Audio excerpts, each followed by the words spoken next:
Salamlar, mən Yusuf. Bugün sizlərə Karl Marx haqqında danışacağam. Karl Marxın həyatı, fəlsəfəsi, əsərləri və mirası haqqında danışacağam. Gəlin Karl Marxın həyatını xülasə edək. Karl Marx dünya tarixində ən böyük təsirə malik olan filozof, iqtisadiyyatçı, tarixçi və inqilabi nəzəriyyəçidir. Onun ideyaları 19-cu əsrdə sosial və siyasi düşüncələri dəyişdirmiş və hətta 20-ci əsrdə bir çox ölkələr tərəfindən qəbul olunmuşdur. Marx kapitalizmin dərin bir analizdən keçirərək sinfi mübarizənin insan tarixinin əsas hərəkət verici qüvvəsi olduğunu irəli sürmüş və sosial cəmiyyətin qaçılmaz olduğunu müdafiə etmişdir. Gəlin indi Karl Marxın həyatından başlayaq. Karl Marx 5 may 1818-ci ildə Prusiyanın Trier şəhərində anadan olub. O, orta təbəqədən olan bir ailədə doğulmuşdur. Onun atası Yahudi olsa da daha sonradan xristian dinini qəbul edir. Karl Marx uşaqlıqdan intellektik zəkası və analitik düşünmə qabiliyyəti ilə digərlərinin uşaqlardan fərqlənirdi. Karl Marxın təhsili haqqında danışaq. Karl Marx 1835-ci ildə Bonn Universitetində hüquq və fəlsəfə təhsili alırdı. Daha sonralar o, Berlin Universitetinə gedərək burada Friedrich Hegel ilə tanış olur və Friedrich Hegel'in fəlsəfəsini çox bəyənir və sonradan isə gənc Hegelçilər hərəkatına qoşulur. Təhsili tamamladıqdan sonra Marx jurnalistika ilə məşğul olur. Karl Marx jurnalistika ilə məşğul olaraq öz dövrünün siyasətini tənqid edir və burada öz məqalələrində yazırdı. O dövrün siyasətini tənqid edərək jurnalistika ilə məşğul olduğuna görə jurnallarda, mətnlərdə və qəzetlərdə öz hissəsində həmin dövrün siyasətini qatı sürətlə tənqid edirdi. Bu tənqid olunmaları o qədər ağır və şiddətli idi ki, Karl Marxı 1843-cü ildə öz ölkəsindən sürgün edirlər. Gəlin Karl Marxın əsas fəlsəfi fikirləri haqqında danışaq. Karl Marxın əsas 3 fəlsəfi fikri ilə tanış edəcəm sizi. Bunlardan birincisi tarixi materializm, ikincisi sinif mübarizəsi, üçüncüsü isə iqtisadi tənqid olacaqdır. Birincisi, tarixi materializm. Karl Marx deyirdi ki, tarix proseslərinin əsas səbəbi insanların iqtisadi fəaliyyətidir. O, tarixi idealizmə qarşı çıxaraq cəmiyyətin əsas hərəkət verici qüvvəsinin istehsal vasitələri və iqtisadi münasibətlər olduğunu irəli sürürdü. O, bunu 4 yerə bölürdü. Birinci, ibtidai icma dövrü, yəni bərabərçilik cəmiyyəti. 2. Qul cəmiyyəti, hakim və kölə sinifi. 3. Feodalizm, yəni torpaq sahibləri və kəndlilər. 4. Kapitalizm, burjuvaziya və proletlar. Burjuvaziya, yəni kapital sahibləri, proletlar, yəni əməkçi sinifi. Marx inanır ki, tarix daim sinif mübarizəsi ilə formalaşır və cəmiyyəti inkişaf etdikcə yeni iqtisadi siniflər yaranır. İkinci fəlsəfi yanaşması, sinif mübarizəsi. Karl Marx deyirdi ki, bütün tarix boyunca bir sinif digərindən üstünlük təşkil edir və bir sinif digərini əzərək öz əməyini işlətməyə başlayırdı. Karl Marx sinif mübarizəsini 2 hissəyə bölürdü. 1. Burjuvaziya, digəri isə proletlar. Burjuvaziya, yəni əllərində fabriklər, istehsal sahibləri olan şəxslər, yəni kapitalı olan şəxslər, proletlar, yəni əməkçi sinif. Həmin o burjuvaziyanın altında işləyən şəxslərə adlandırırdı. Kapitalizmdə proletların daim istismar olunurdu.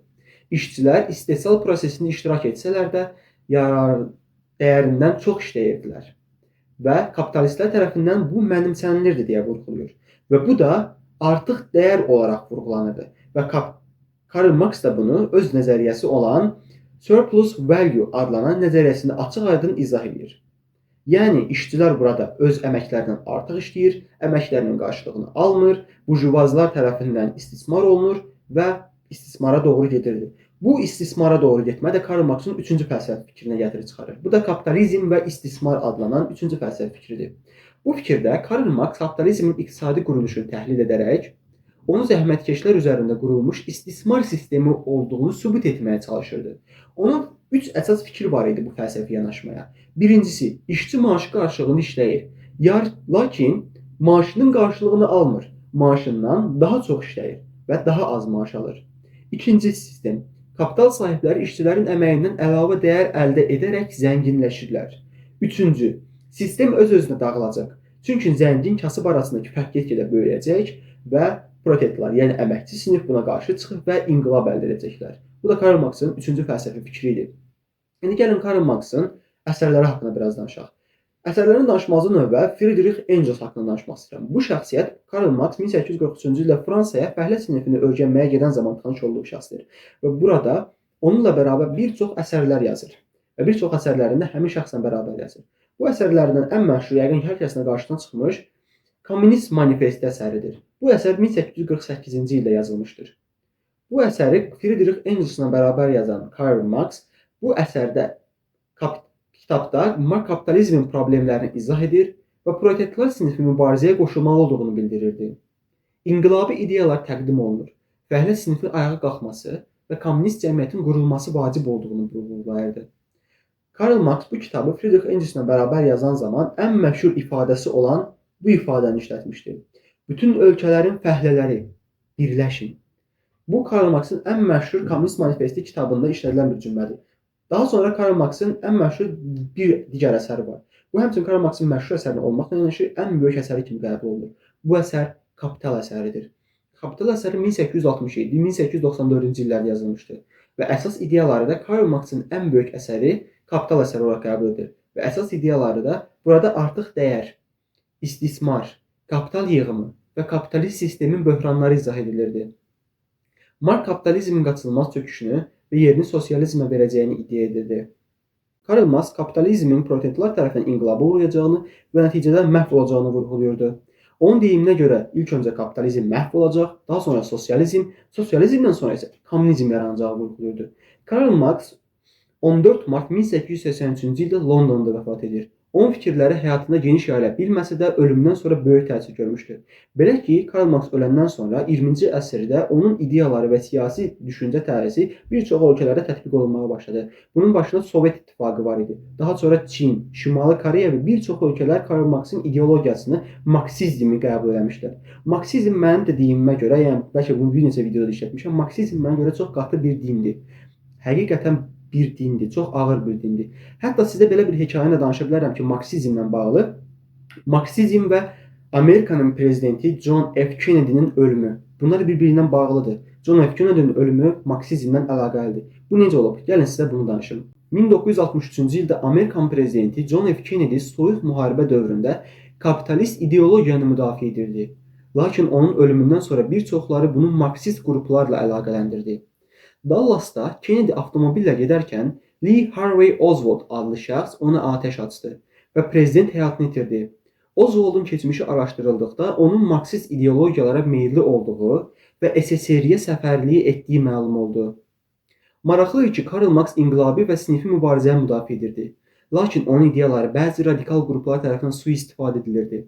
Kennedy-nin qətli marksizmin siyasi tarixi necə təsirli olduğuna dair bir maraqlı nümunə idi. Bəli, adını çəkdiyim bu hekayə marksizmin qurbanı olan John F. Kennedy ilə bağlıdır. John F. Kennedy çox ağır bir kapitalist bir şəxsiyyət idi və Amerikan prezidenti idi.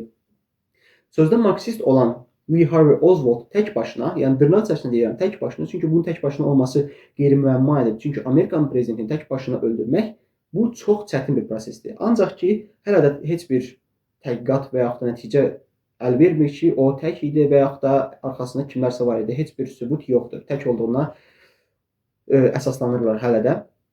Və marksizmin nəticəsində John F. Kennedy həyatını itirir.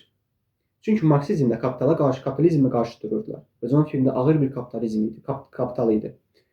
Və bu hekayə də bu şəkildə. Marksizmin din kimi sevildiyinə dair bir nümunə hekayə idi. Karl Marx haqqında bu qədər danışdım. Məncə kifayət eləyər. Qısa bir video oldu. Amma əminəm ki, bu videodan çoxlu məlumatlar əldə edəcəksiniz. Ən azından John F. Kennedy-nin həyatını itirməsi marksizmlə bağladıq. Karl Marx'ın həyatından danışdıq, universitet illərindən danışdıq, əsərlərindən və fəlsəfi görüşlərindən danışdıq. Bəlkə başqa bir videoda daha geniş bu şey haqqında danışaram. Siz hansı yazarı, fəlsəfəçini, tarixi şəxsiyyəti, roman yazarı və yaxud da ki, hansı bir rejimlə, siyasi rejim, kapitalizm, kommunizm və yaxud da ki, marksizm, hər hansı bir rejim olar, fərqi yoxdur. İstədiyiniz nə varsa şərhə yazın və yaxud aşağıda qoyduğum linkdən Instagramma və yaxud TikTokuma yazın. İstədiyiniz videonu çəkin. Özünüzə yaxşı baxın, sevgi ilə qalın, hələlik. Videonu da bəyənin.